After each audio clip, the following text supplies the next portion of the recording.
بسم اللہ الرحمن الرحیم، السلام علیکم، میں شجیع اللہ فراست، آپ دیکھ رہے ہیں نیشنل اور انٹرنیشنل نیوز پر مشتمل 4 ٹی وی کا خصوصی خبرنامہ دنیا بھر سے، یعنی خبریں آپ کی نظر سے۔ سب سے پہلے ہیڈ لائنز۔ علم اخوان کی ترقی کا ضامن ہے، قوم کے نونہالوں کی فکری تربیت کا مرکز۔ Aster Academy, the school of excellence, تمام نصابی اور غیر نصابی سرگرمیوں میں سب سے آگے، جس میں عصری تعلیم سے لیس صحت مند تعلیمی ماحول، اخلاقی تربیت پر خصوصی توجہ، قرآن اور دینیات کی لازمی تعلیم، اسپورٹس کے ساتھ ساتھ طلبہ اور طالبات کے لیے سیمینارز، ادبی اور cultural programmes. Aster Academy, the school of excellence. اپنی زندگی کے سب سے خوبصورت لمحوں کا جشن منائیں نورانی لباس کے ساتھ۔ ہمارے شاندار ویڈنگ کلیکشن میں ہیں خوبصورت و نایاب شیروانیاں، ہمارے گروم اسٹوڈیو میں دستیاب ہیں دولہے کی خواہش کے عین مطابق روایتی ملبوسات اور ماڈرن سوٹس۔ نورانی لباس گروم اسٹوڈیو کے لیے تشریف لائیں ہمارے وجے Nagar colony, Galaxy Toli Chowki, podium مال ٹولی چوکی اور چادر گھاٹ ملک پیٹ branches per. Academic Heights Public School believes that the better future lies where children can learn themselves. Academic subjects and extracurricular activities. We encourage children to think independently and develop their own dreams. Montessori Lab, digital teaching system, CBSE syllabus with international standards, well-qualified teachers, art and self-reliant activities, spacious play area for kids. Admissions are open. Academic Heights Public School, Shamsher Ganj, Malakpet, Charminar and Dilsukh Nagar.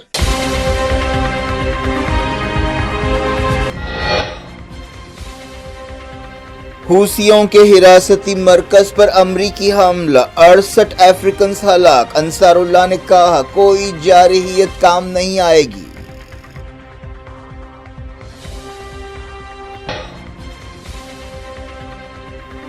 Gaza میں انسانی مدد روکنے پر عالمی عدالت میں سنوائی شروع۔ فلسطین کے نمائندے نے کہا اسرائیل ایٹ کو جنگی ہتھیار کے طور پر استعمال کر رہا ہے۔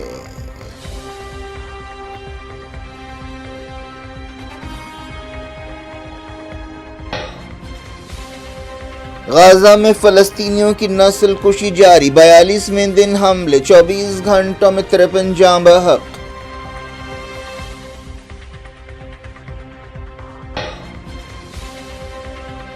ایران کا نیوکلیئر انفراسٹرکچر تباہ کر دیا جائے، نتن یاہو نے کیا مطالبہ، کہا خراب ڈیل نہ ہونے سے بہتر ہے، سمجھوتا ہوگا، ٹرمپ کا جواب۔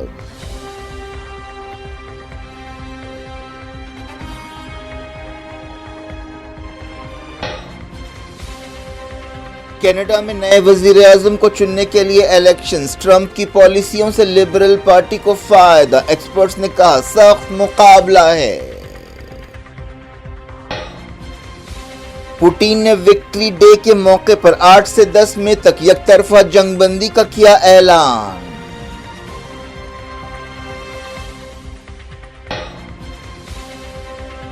اسپین اور پرتگال کے کئی علاقے اندھیرے میں ڈوبے، بجلی جانے سے فلائٹس متاثر، ٹرین اسٹیشنز اور سڑکوں پر افراتفری۔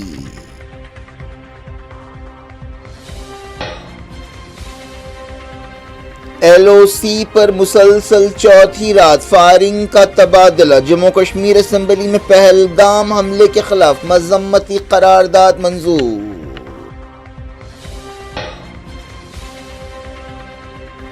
راجناتھ سنگھ نے کی مودی سے ملاقات، نواز شریف نے شہباز شریف سے کہا جارحانہ رخ اختیار نہ کریں۔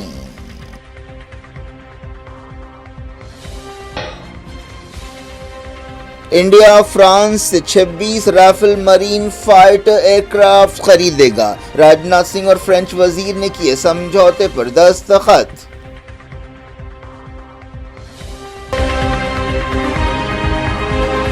ہیڈ لائنز آپ نے دیکھی، اب خبروں کی تفصیل کی طرف آپ کو لیے چلتے ہیں۔ اسرائیلی وزیر اعظم بنجامن نتن یاہو نے کہا کہ ایران کے پورے نیوکلیئر انفراسٹرکچر کو تباہ کر دینا چاہیے۔ انہوں نے یہ بات ایک ایسے وقت کہی جب ایران اور امریکہ کے درمیان بات چیت کے اچھے نتیجے نکلتے نظر آ رہے ہیں۔ دونوں ملکوں کے بیچ ہفتے کو عمان میں انڈائریکٹ بات چیت کا تیسرا دور ہوا تھا۔ نتن یاہو نے یہ بھی کہا کہ ایران کو یورینیم افزودہ کرنے نہیں دینا چاہیے، لیکن امریکی صدر ڈونلڈ ٹرمپ نے یہ بات صاف کی ہے کہ ایران کے ساتھ سمجھوتا ہو سکتا ہے۔ نتن یاہو کی مخالفت کے باوجود ٹرمپ نے کہا کہ ہر چیز اچھی سمت میں جا رہی ہے. میرے خیال میں ڈیل ہو سکتی ہے، بلکہ مجھے یقین ہے کہ ڈیل ہوگی.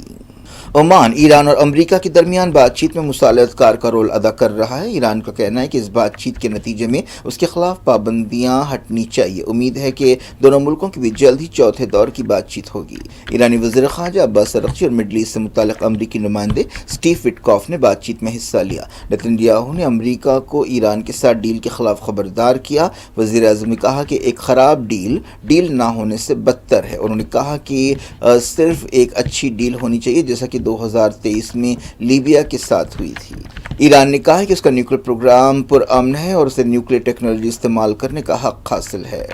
انصاف کی عالمی عدالت ICJ میں غزہ میں انسانی مدد پہنچانے کے بارے میں سنوائی شروع ہوئی. اسرائیل نے سختی سے غزہ کے لیے انسانی مدد روک رکھی ہے. اس سنوائی کا مقصد اسرائیل کو انسانی مدد پہنچانے کے لیے مجبور کرنا ہے. تقریباً 50 دنوں سے اسرائیل امدادی سامان روک رکھ رہا ہے. 38 ملکوں نے اسرائیل کے خلاف یہ درخواست داخل کی ہے. ایک ہفتے تک اسرائیل کے خلاف سنوائی ہوگی. سمجھا جا رہا ہے کہ عالمی عدالت اسرائیل کو غزہ میں انسانی مدد پہنچانے کا حکم دے گی. یہ عدالت نیدرلینڈز کے شہر ہیگ سے کام کر رہی ہے.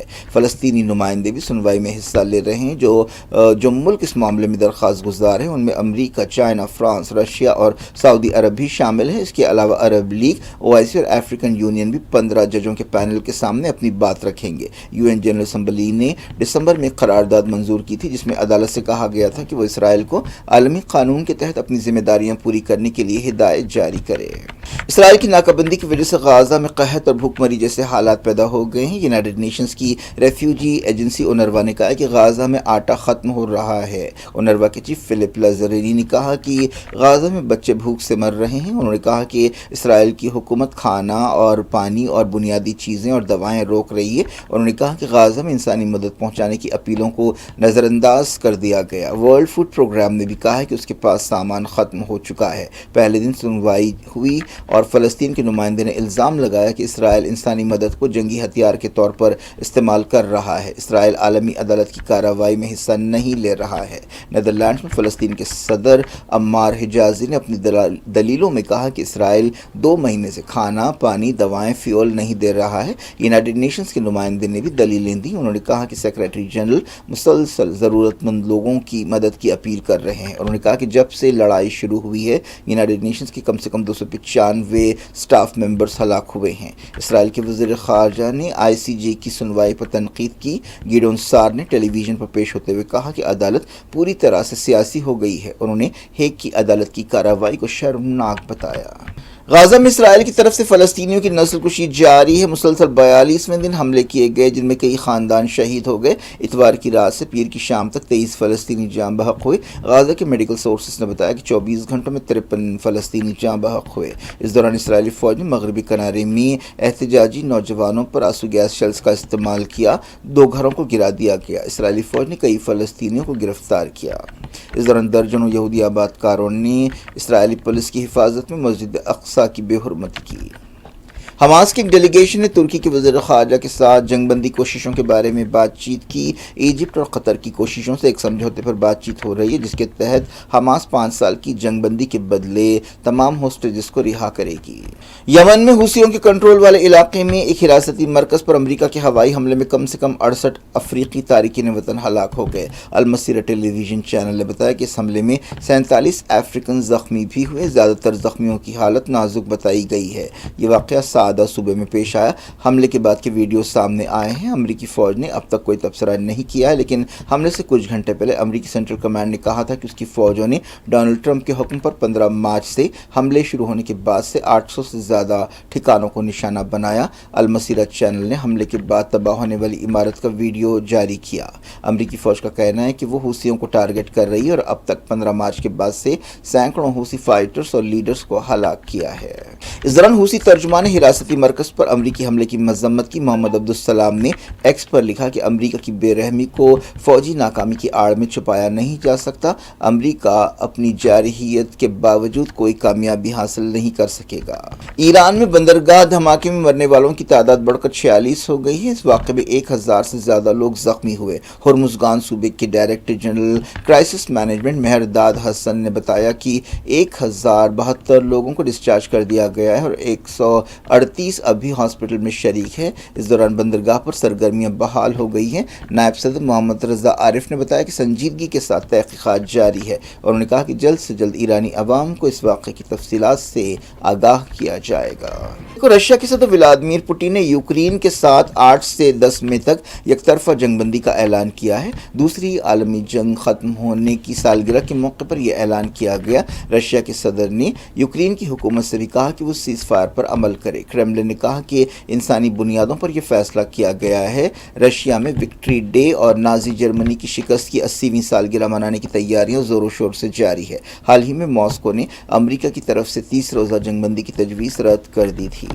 کینیڈا میں اگلے وزیر اعظم کو چننے کے لیے الیکشنز کے تحت ووٹ ڈالے گئے۔ یہ الیکشنز ایک ایسے وقت ہو رہے ہیں جب امریکی صدر ڈونلڈ ٹرمپ نے کینیڈا کے تعلق سے کئی متنازع بیانات دیے ہیں۔ ٹرمپ کی پالیسیاں ان الیکشنز میں اہم مدعا تھیں۔ ان میں یہ بیان بھی ٹرمپ کا شامل ہے کہ وہ کینیڈا کو امریکہ کا 51واں صوبہ بنانا چاہتے ہیں۔ اس کے علاوہ انہوں نے امیگریشن کے تعلق سے سخت پالیسیاں اپنائی ہیں اور کئی ملکوں پر ٹیرف لگایا ہے۔ ٹرمپ کی ان پالیسیوں کی وجہ سے عالمی معیشت غیر یقینی کا شکار ہے۔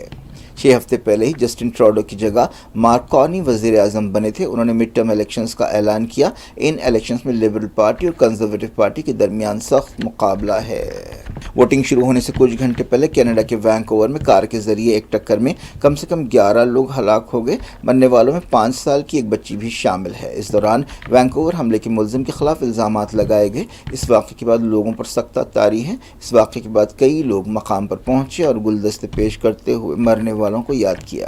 سمجھا جا رہا ہے کہ ٹرمپ کی پالیسیوں سے مارک کارنی اور ان کی لبرل پارٹی کو کچھ فائدہ ہوگا۔ حالانکہ عام طور پر ایسے اندازے لگائے جا رہے تھے کہ کنزرویٹو پارٹی جیت کی طرف بڑھ رہی ہے، لیکن ایکسپرٹس کا اب کہنا ہے کہ مقابلہ بڑا سخت ہو گیا ہے۔ ہاؤسنگ کرائسس بھی ایک اہم مسئلہ ہے۔ اس کے علاوہ انڈیا کے ساتھ سفارتی تناؤ کا مسئلہ بھی مہم کے دوران چھایا رہا۔ مارک کارنی جہاں لبرلز کی قیادت کرتے ہیں، وہیں کنزرویٹو پارٹی کے لیڈر کیئر پالیویئر ہیں۔ امید کی جا رہی ہے کہ پیر کو 28 ملین سے زیادہ ووٹرز ووٹ دیں گے۔ ووٹنگ رات 10 بجے ختم ہوگی اور فوری نتیجے آنے شروع ہو جائیں گے۔ 7.3 ملین ووٹرز پہلے ہی ووٹ دے چکے ہیں۔ پچھلے الیکشنز کے مقابلے میں 25% ووٹرز کا اضافہ ہوا ہے۔ ووٹنگ کا سلسلہ 18 اپریل سے شروع ہوا تھا۔ کینیڈا میں جملہ 384 حلقے ہیں۔ اسپین اور پرتگال کے کئی حصے تاریکی میں ڈوب گئے۔ بجلی جانے کی وجہ سے ایئرپورٹس، ٹرین اسٹیشنز اور سڑکوں پر افراتفری دیکھی گئی اور کئی فلائٹس متاثر ہوئیں۔ اسپینش پاور گریڈ آپریٹر نے بتایا کہ وہ بجلی بحال کرنے کی کوششیں کر رہے ہیں۔ پرتگال پولیس نے بتایا کہ بجلی بحران کی وجہ سے ٹریفک سگنلز اور اسٹریٹ لائٹس بند ہو گئیں، کئی ٹرینز متاثر ہوئیں۔ لائٹ جانے کی وجہ سے لاکھوں مسافروں کا ان کا نقصان ہوا۔ پاکستان افغانستان سرحد پر ایک آپریشن کے دوران تحریک طالبان پاکستان کے 17 دہشت گرد ہلاک ہو گئے۔ پاکستانی عہدیداروں نے بتایا کہ 3 دنوں میں مرنے والے طالبان کی تعداد 71 ہو گئی ہے۔ پاکستانی فوج نے حسن خیل اور آس پاس کے علاقوں میں ایک آپریشن شروع کیا ہے۔ اس دوران صوبہ خیبر پختونخوا کے ساؤتھ وزیرستان میں ایک دہشت گرد حملے میں کم سے کم 7 لوگ ہلاک ہو گئے اور 16 زخمی ہوئے۔ یہ حملہ حکومت کی حامی پیس کمیٹی کے دفتر کے باہر کیا گیا۔ بات کرتے ہیں پہلگام واقعے سے جڑے خبروں کی۔ پاکستانی فوج نے مسلسل چوتھی رات LOC پر فائرنگ کی۔ انڈین آرمی نے فائرنگ کا جواب دیا۔ فوج کے ترجمان نے بتایا کہ 27 اور 28 اپریل کی درمیانی رات سپاہیوں نے چھوٹے ہتھیاروں سے فائرنگ کی۔ کپواڑہ اور پونچھ ضلعوں میں فائرنگ کے واقعات پیش آئے۔ کسی جانی نقصان کی خبر نہیں ہے۔ پہلگام حملے کے بعد سے سرحدوں پر تناؤ پایا جاتا ہے۔ جموں کشمیر اسمبلی میں قرارداد منظور کرتے ہوئے پہلگام حملے کی مذمت کی گئی۔ اس قرارداد میں حملے کو ظالمانہ، غیر انسانی، نفرت کے قابل اور بزدلانہ قرار دیا گیا۔ 3 گھنٹے کی بحث کے بعد اتفاق رائے سے قرارداد منظور کی گئی۔ قرارداد میں کہا گیا کہ دہشت گرد حملہ دستور کی قدروں، اتحاد، امن اور ہم آہنگی کے جذبے اور کشمیریت پر حملہ ہے۔ اسمبلی نے دہشت گردی کے متاثرین سے یکجہتی کا اظہار کیا اور تعزیت ظاہر کی۔ اسمبلی نے سید عادل حسین کی تعریف کی، جنہوں نے سیاحوں یا ٹورسٹوں کی جان بچانے کے لیے اپنی جان قربان کر دی۔ قرارداد میں جموں کشمیر کے عوام کے جذبے اور اتحاد کی تعریف کی گئی، جنہوں نے ایک آواز میں حملے کی مذمت کی۔ اس کے علاوہ مرکزی حکومت کی طرف سے کیے گئے سفارتی فیصلوں کی بھی تائید کی گئی۔ Chief minister Omar Abdullah, deputy chief minister Surinder Choudhary, People's Conference کے leader Sajad Gani Lone, Congress leader Ghulam Ahmad Mir, C P I M کے Yousuf Tarigami, P D P leader Waheed ur Rehman Parra اور دوسروں نے بحث میں حصہ لیا۔ عمر عبداللہ نے کہا کہ ہم ریاست کے درجے کے مطالبے کے لیے پہلگام حملے کا استعمال نہیں کریں گے۔ چیف منسٹر نے کہا کہ وہ بھی مہمانوں کی حفاظت میں ناکام رہے۔ وزیر دفاع راجناتھ سنگھ نے پہلگام حملے کے پس منظر میں وزیر اعظم نریندر مودی سے اہم ملاقات کی۔ یہ میٹنگ 40 منٹ تک جاری رہی۔ ایک دن پہلے chief of defence staff general Anil Chauhan نے راجناتھ سنگھ سے ملاقات کی تھی۔ جب سے پہلگام حملہ ہوا ہے، اعلیٰ سطح پر ایسی مسلسل میٹنگز ہو رہی ہیں۔ پاکستان کے سابق وزیر اعظم نواز شریف نے اپنے بھائی اور موجودہ وزیر اعظم شہباز شریف کو مشورہ دیا ہے کہ وہ انڈیا کے تعلق سے جارحانہ رخ نہ اپنائیں۔ دونوں لیڈرز کی لاہور میں ملاقات ہوئی۔ اس موقع پر انہوں نے انڈیا کے ساتھ تنوع کے بارے میں تفصیل سے بات چیت کی۔ معلوم ہوا کہ شہباز شریف نے نواز شریف کو تفصیل بتایا کہ کس طرح حکومت نے انڈیا کے خلاف کچھ قدم اٹھائے ہیں، بلکہ جوابی قدم اٹھائے ہیں۔ لوک گلوکار نیہا سنگھ راٹھور کے خلاف اتر پردیش کے لکھنؤ میں ایک ایف آئی آر درج کی گئی ہے۔ پہلگام حملے کے بارے میں سوشل میڈیا پر ایک قابل اعتراض پوسٹ کے الزام میں یہ ایف آئی آر درج کی گئی۔ عہدیداروں نے ان کے پوسٹ کو اشتعال انگیز بتایا اور کہا کہ اس میں ایک خاص طبقے کو نشانہ بنایا گیا ہے۔ شکایت کرنے والے ابھے پرتاپ سنگھ نے کہا کہ نیہا سنگھ کے پوسٹ سے قومی اتحاد متاثر ہوا ہے۔ نیہا سنگھ اپنے کئی گیتوں کے لیے جانی جاتی ہیں جس میں حکومت پر تنقید کی جاتی ہے۔ اتر پردیش کے الیکشنز کے دوران ان کا ایک گیت بہت مقبول ہوا تھا۔ انڈین گورنمنٹ نے 16 پاکستانی یوٹیوب چینلز کو بلاک کر دیا ہے۔ ایسا کہا گیا کہ یہ چینلز فرقہ وارانہ اعتبار سے حساس اور اشتعال انگیز مواد پھیلا رہے تھے۔ انڈیا نے فرانس کے ساتھ 26 Rafale Marine fighter aircraft کی خریدی کے لیے ایک سمجھوتے پر دستخط کیے ہیں۔ وزیر دفاع راجناتھ سنگھ اور فرانس کے ڈیفنس منسٹر سیباسٹین لیکارنی نے سمجھوتے پر دستخط کیے۔ 26 میں سے 22 جیٹس سنگل سیٹر اور 4 ڈبل سیٹر ہوں گے۔ ان ہوائی جہازوں سے انڈین نیوی مضبوط ہوگی۔ یہ جہاز 2030 تک پہنچائے جائیں گے۔ کیا کچھ ہو رہا ہے آپ کی دنیا میں؟ آخر میں ہیڈ لائنز دنیا بھر سے ایک بار پھر دیکھتے ہیں۔ علم اخوان کی ترقی کا ضامن ہے، قوم کے نونہالوں کی فکری تربیت کا مرکز۔ Aster Academy the school of excellence تمام نصابی اور غیر نصابی سرگرمیوں میں سب سے آگے، جس میں عصری تعلیم سے لیس صحت مند تعلیمی ماحول، اخلاقی تربیت پر خصوصی توجہ، قرآن اور دینیات کی لازمی تعلیم، اسپورٹس کے ساتھ ساتھ طلبہ اور طالبات کے لیے سیمینارز، ادبی اور cultural programmes. Aster Academy the school of excellence. اپنی زندگی کے سب سے خوبصورت لمحوں کا جشن منائیں نورانی لباس کے ساتھ۔ ہمارے شاندار ویڈنگ کلیکشن میں ہیں خوبصورت و نایاب شیروانیاں۔ ہمارے گروم اسٹوڈیو میں دستیاب ہیں دولہے کی خواہش کے عین مطابق روایتی ملبوسات اور ماڈرن سوٹس۔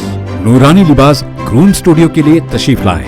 ہمارے وجے نگر کالونی، گیلیکسی ٹولی چوکی، پودیم مال ٹولی چوکی اور چادر گھاٹ ملک پیٹ branches per. Academic Heights Public School believes that the better future lies where children can learn them. Academic subjects and extracurricular activities. We encourage children to think independently and develop their own dreams. Montessori Lab, digital teaching system, CBSE syllabus with international standards, well-qualified teachers, art and self-reliant activities, spacious play area for kids. Admissions are open. Academic Heights Public School, Shamsher Ganj, Malakpet, Charminar and Dilsukh Nagar.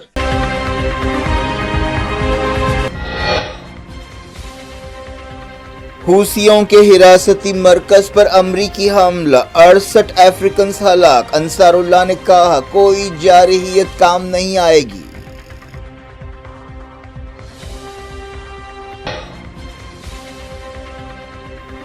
Gaza میں انسانی مدد روکنے پر عالمی عدالت میں سنوائی شروع۔ فلسطین کے نمائندے نے کہا اسرائیل ایڈ کو جنگی ہتھیار کے طور پر استعمال کر رہا ہے۔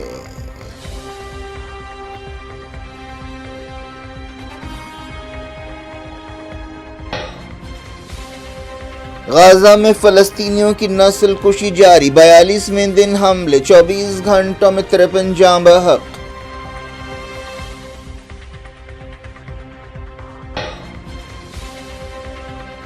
ایران کا نیوکلیئر انفراسٹرکچر تباہ کر دیا جائے، نیتن یاہو نے کیا مطالبہ، کہا خراب ڈیل نہ ہونے سے بہتر ہے، سمجھوتا ہوگا، ٹرمپ کا جواب۔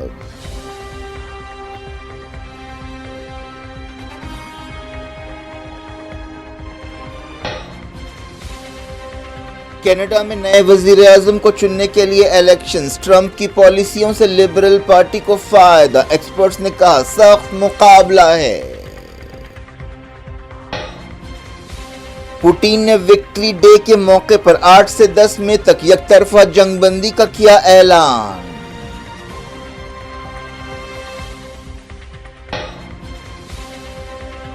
اسپین اور پرتگال کے کئی علاقے اندھیرے میں ڈوبے، بجلی جانے سے فلائٹس متاثر، ٹرین اسٹیشنز اور سڑکوں پر افراتفری۔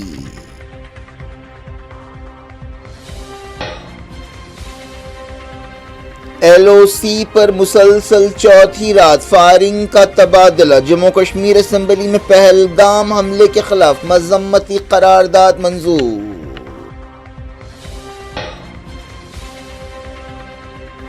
راجناتھ سنگھ نے کی مودی سے ملاقات، نواز شریف نے شہباز شریف سے کہا جارحانہ رخ اختیار نہ کریں۔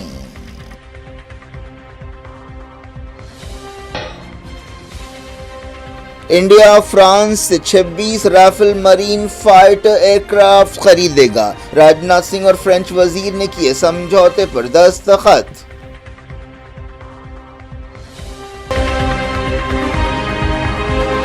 یہ تھی آج کی خبریں، اب شجیع اللہ فراست کو دیں اجازت اور اپنا بے حد خیال رکھیں۔ اللہ حافظ۔